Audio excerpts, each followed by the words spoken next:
esta hora vamos a establecer comunicación y le agradecemos la gentileza que tiene con RCR, Red de Comunicación Regional, el doctor Humberto Castillo Martel, un reconocido médico psiquiatra, director del Instituto Nacional de Salud Mental Honorio Delgado Hideo Noguchi.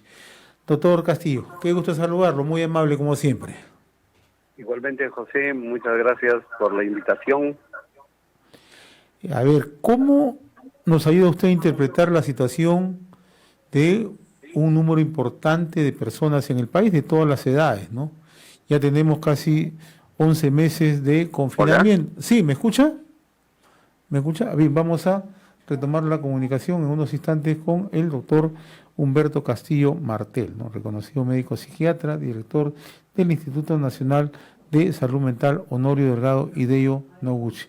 A ver, vamos a mejorar la comunicación con el doctor Humberto Castillo. ¿Me copia muy bien, doctor? No tenemos el contacto con el doctor. Hola. ¿Me copia, doctor? Sí, yo te escucho bien. Ya, yo también lo escucho bien ahora. Bien, yo le agradezco en primer lugar la amabilidad que he tenido con RCR, Red de Comunicación Regional. Yo le estaba preguntando cómo nos ayuda usted a entender la situación de muchos peruanos de todas las edades ya, ¿no?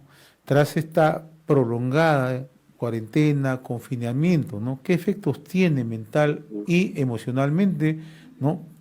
¿Qué es lo que se está haciendo además para contrarrestar o atenuar esta situación, ¿no? Sí, José, en términos de salud mental es importante considerar dos grandes aspectos, ¿no? Uno es las respuestas emocionales, mentales y sobre todo comportamentales que estamos teniendo como población, ¿no? O sea, las personas ante una situación como la que estamos viviendo vamos adoptando diferentes formas de comportarnos. Y estos comportamientos sociales es, digamos, algo que tenemos que analizar y observar. Y el otro aspecto que es un poco diferente, que es ya la propia salud mental de las personas.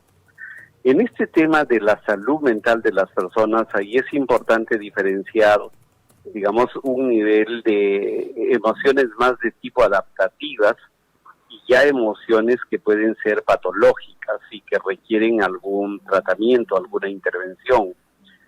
No todo estrés es un estrés dañino, digamos, sino hay mucho estrés que es de tipo adaptativo, que nos ayuda a encontrar las salidas a los problemas y poder adaptarnos a los cambios, ¿no? Y hay algunas emociones que sí desencadenadas básicamente por el estrés, lo que suelen hacer es activar ya patrones de emocionales sintomáticos, que en ese caso ya requieren una atención, ¿no? Entonces es importante tener estas diferencias, José, para poder analizar la temática de salud mental. En efecto, en cuanto al comportamiento social, ¿cuáles son las principales manifestaciones? ¿Cómo se comporta, cómo se está comportando el ciudadano peruano en medio de esta pandemia, ¿no?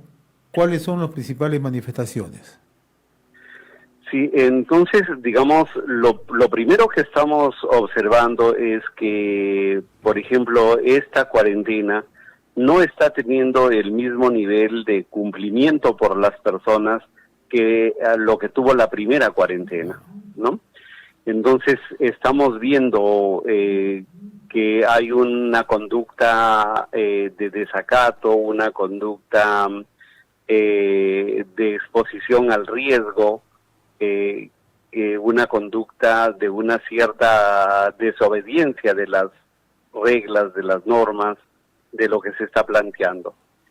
Entonces, esto es importante entenderlo, qué está pasando, digamos, en la mente y en nuestra cultura también, porque esto es un comportamiento social.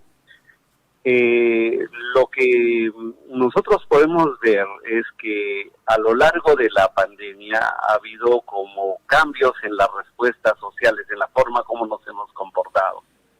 Entonces, desde el primer momento cuando se lanza la alerta de que estaba en curso una pandemia que ya estaba en China, en Europa, nosotros respondimos con una cierta indiferencia. Cuando ya llega, las cosas ya están acá, hay una primera respuesta como de temor, de preocupación, todos se retraen, digamos, y se da este mayor cumplimiento, que lo que podemos ver estuvo muy asociado al temor, al miedo.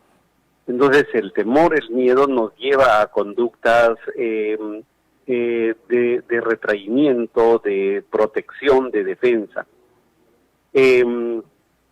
Luego de eso, lo que empezamos a ver ya es el tema de que algunas personas empezaron a tener un comportamiento más de que ya no pudieron de alguna forma resistir las medidas y empezaban, por ejemplo, buscar regresar a sus ciudades, o ya las personas de a poco se empezaron a salir a las calles a encargarse de sus pequeños negocios, ¿no? Entonces ya empiezan a salir, y ahí lo que uno puede entender que está en lo que justamente se decía y todavía decimos como una explicación de que las personas van a entrar en una especie de balance de riesgo entre si el temor de contagiarse por un lado o de enfermar, y por el otro lado, digamos, esta realidad apremiante de cumplir y satisfacer sus necesidades vitales. No, entonces las personas se van poniendo en esa encrucijada, ya como se dijo, entre que se verbalizó de la manera, digamos, más dramática, entre morir de la enfermedad y morir de hambre. Entonces, luego, digamos, lo que podemos ir observando es que el temor, el miedo, va coexistiendo con esa urgencia, con ese imperativo de las personas, pero también vamos viendo que hay otro grupo de personas que van como siendo más bien desafiantes y cuestionando ya no las personas que están en un tema en esa angustiosa dualidad entre morir de hambre y morir de la enfermedad, sino, o sea, van ya cuestionando el tema de su propia libertad y van sintiendo, digamos, que las cuarentenas vulneran sus libertades, y van asumiendo también conductas por ahí de alguna forma rebeldes. Ahora, entonces se va diversificando las respuestas, ¿no? Claro. Sí, José. Usted mencionaba también el tema de salud mental que tiene que ver justamente con este confinamiento, con el tema de la cuarentena y los casos patológicos que se presentan. ¿Cuáles son los casos más recurrentes, no? Y, naturalmente, cómo es que se deben ser tratados, ¿no? Porque probablemente a veces uno, por la misma velocidad en que vive, por el mismo riesgo, el temor que tiene, no puede enfrentar cada uno de estos casos, ¿no? Usted como especialista, ¿qué es lo que sugiere, doctor? Ya ahí es otra situación, ¿no? Porque, digamos, de hecho, esta situación, tanto de la pandemia misma como del confinamiento, no representa para muchas personas un estrés en la vida emocional, personal, pero va a ser diferente para cada quien. O sea, una cosa es, digamos, el confinamiento para una persona que tiene un sueldo asegurado, digamos, o ingresos asegurados, y esta pandemia, este confinamiento va a representar básicamente el perder algunos estilos de vida. Digamos, no va a poder ir al gimnasio, no va a poder salir con sus amigos los fines de semana, en fin, ¿no? Pero para otros el confinamiento va a representar el perder sus ingresos, el perder su trabajo. Para ellos entonces es un factor de estrés mucho mayor. Luego, asimismo, por ejemplo, para algunas personas se está representando perder un ser querido, y eso es otro nivel de estrés. Para otros se está representando, digamos, la propia enfermedad, el hecho de estar cursando una enfermedad, por ejemplo, un familiar que esté cursando la enfermedad, y todo el estrés que significa el estar buscando un lugar para la atención. Otro es la propia persona que le produce, que se enferma, digamos, lo que sabemos, por ejemplo, y lo que estamos viendo es que una persona cuando enferma de COVID, luego por ejemplo que sale de una UCI, su estado emocional está bastante deteriorado, se queda con una especie de un estrés postraumático. Entonces, la pandemia y el confinamiento es un estrés diferente para diferentes grupos de personas. Hay desde un alto estrés como el sufrir la enfermedad o que fallezca un familiar o que pierda su trabajo, hasta un estrés moderado asociado a un cambio básicamente de algunas rutinas. Ahora, y esto ¿No? en algunos casos no solamente arrastra al ámbito personal, sino arrastra al entorno, a la familia, ¿no? Claro, claro que sí. Pero mira, es importante, la magnitud del estrés varía mucho. O sea, no, acá no podemos manejar a todos con el mismo corte. Pero adicionalmente, José, hay algunas personas que son más resistentes al estrés que otras. Y esto depende mucho de las experiencias emocionales infantiles y un poco incluso de algunas condiciones hasta biológicas, ¿no? Entonces hay personas que pueden tolerar altos niveles de estrés y de cambio, y hay personas que toleran bajos niveles de cambio, de incertidumbre. Eso va a depender para que se active ya un síntoma o un trastorno mental. Un síntoma o un trastorno mental ya es una alteración de la propia forma como son las emociones, del régimen de funcionamiento de la emoción. Por ejemplo, todos podemos ponernos tristes por algo que perdemos, por algo que no estamos haciendo, o extrañar, pero una cosa es la tristeza y otra es la depresión. La depresión ya es una dificultad para poder animarse, es una dificultad para que se instale en uno las ganas, el deseo, ya pierde el deseo de todo, pierde la sensación de placer, no puede salir de su tristeza por más que las cosas mejoren. Asimismo, por ejemplo, un estado de pánico, o sea, es un miedo que aparece de la nada, sin una causa que lo desencadene, o con una causa pequeñita se genera un miedo grande, o la mente se empieza a llenar de ideas absurdas que uno se da cuenta inclusive que no tiene que ver con la realidad. Entonces, estas alteraciones ya de la mente, estos síntomas, sí se están activando en algunas personas, en muchas personas, pero tiene que ver con dos cosas, con la magnitud del estrés y con la vulnerabilidad, el nivel de resistencia que ya tiene cada persona y que depende de su historia emocional más que de lo que esté pasando solo en el presente. Entonces, todas esas cosas hay que tomar en cuenta, José, en el tema de salud mental. Ahora, ya como una política de salud mental y como un problema como es el COVID-19, la pandemia y la afectación que tenemos, ¿qué es lo aconsejable desde el gobierno? ¿Qué es lo que se tiene que hacer o qué es lo que se está haciendo, ¿no? Y cómo justamente atenuar todos estos niveles que usted nos ha explicado con mucha claridad, doctor. Sí, mira, en el plano de las emociones sociales, del comportamiento social, lo más importante es que las personas vayamos entendiendo que sí, que es una situación dura, difícil, pero que tiene una salida y que vamos a poder salir de esto. Y en ese sentido, por ejemplo, el que ahora las vacunas ya estén llegando, ya se va convirtiendo en una esperanza, porque las personas nos movemos mucho con la esperanza. La esperanza nos permite mantener un orden, mantener una espera, aun cuando para muchos es sacrificado. ¿Ya? Entonces, un tema clave es la esperanza. Otro tema clave es la solidaridad. O sea, esta pandemia nos invita a ser solidarios. Acá no vamos a poder derrotar al virus si no somos solidarios. Incluso hasta la propia vacunación, ¿no? Para que funcione tenemos que vacunarnos el 75-80% de las personas.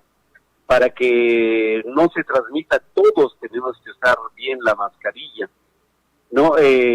Entonces, acá hay un tema de solidaridad y acá lo más importante es que la gente empiece a sentir justicia, ¿no? Que se le da a los que menos tienen, se les da una posibilidad, se les puede compensar.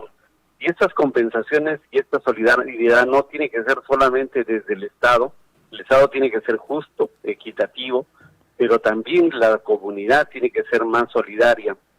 Entonces, esperanza, más solidaridad, más confianza en nuestras autoridades, en nuestros líderes, te permite una mejor respuesta. Cuando hay desesperanza, cuando hay desconfianza frente a las autoridades, al Estado, cuando hay individualismo y falta de solidaridad, lo que esto nos llevaría a una respuesta realmente caótica de prácticamente una cultura de naufragio, de sálvese quien pueda. Y eso es lo que tenemos que evitar en el plano colectivo. En el plano individual la cosa es como más manejable, diría yo, ¿no? Porque, ¿qué representa? Primero, el que las personas puedan cuidar su salud mental. Y cuidar la salud mental significa básicamente tener un régimen de higiene de nuestra salud mental. Su pilar principal es mantenernos activos físicamente, el aprender a relajarnos, el aprender a pensar nuestras emociones, a controlar nuestras emociones, el acompañarnos mutuamente, el hablar de lo que sentimos, ¿no? Entonces hay una serie de medidas de cuidado de la emoción. Y el otro punto es el detectar tempranamente cuando aparece ya un síntoma o un trastorno mental, ¿no? Cuando la emoción se distorsiona, ¿no? Y en ese caso es buscar ayuda. Y para esto tenemos un sistema de salud mental que tiene su anclaje en el primer nivel, ¿no? Los centros de salud en general, pero también el soporte que se está planteando en el país para atender la salud mental es los centros de salud mental comunitarios. Entonces, los centros de salud mental comunitarios están trabajando, son ya casi 200 en el país, ¿no? Y estos centros brindan atención especializada. Estamos también por ejemplo, en este caso, desde el Instituto de Salud Mental, nosotros estamos apoyando a los centros, apoyándolos, por ejemplo, con un sistema de información para que puedan desarrollar también sus actividades de forma virtual, porque muchas de las actividades de salud mental ahora se pueden hacer de forma virtual. Entonces, por ahí estamos avanzando, buscando enfrentar esta situación, ¿no? Sobre todo tratando de detectar tempranamente los problemas y dando el tratamiento adecuado, que puede ser farmacológico y también, de hecho, psicológico, psicoterapéutico. Doctor Humberto Castillo Martel, director del Instituto Nacional de Salud Mental Honorio Delgado Hideo Noguchi, muy reconocido por esta comunicación. Le agradezco la gentileza que ha tenido con RCR, Red de Comunicación Regional. Muy amable, doctor. Muchas gracias, José. Gracias por la entrevista. Gracias. Gracias. Saludos. Conversaba con el doctor Humberto Castillo Martel, destacado médico psiquiatra, director del Instituto Nacional de Salud Mental Honorio Delgado Hideo Noguchi.